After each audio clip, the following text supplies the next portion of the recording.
It's been over 2 years since District Court Judge Consuelo Marshall ordered a federal management team to take over the supervision of the Department of Mental Health and Substance Abuse.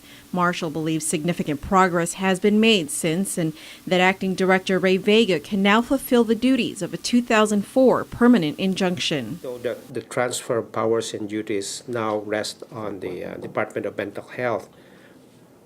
We are assuring the court that we will operate within the confines of the court-approved plan of action. With the transfer of the keys back to mental health also means a transfer of $6.2 million sitting in a trust account back to GovGuam. Vega has already submitted his plan of action to Judge Marshall of how those funds will be spent. $3.9 million will be spent on personnel and $1 million on capital improvement projects. Vega says GovGuam is still in the process of hiring 39 positions that were identified as critically needed. While none of the 39 positions have been filled as of today, Vega says the services are still being provided by employees who were hired under the federal management team. The FMT was allowed to extend the employee contracts by up to 60 days until each position is filled. I would think that by the third week of February, we should be able to fill those positions. Okay. It's just a matter of getting their requirements.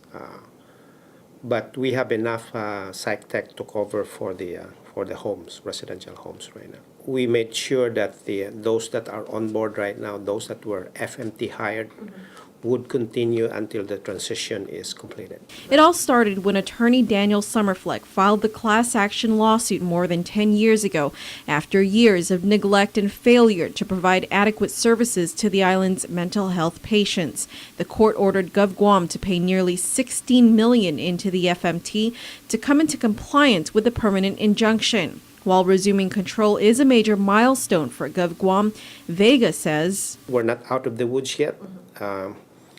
It's actually more work for us. We need to prove to the court and to the community that we can handle this situation. As far as the vendors providing services for mental health clients outside of the Tamunin compound, Vega says the procurement process is still ongoing and services will continue on a month-to-month basis. He also says that there are plans to bring 4 clients currently in Texas back home to Guam by March of 2014.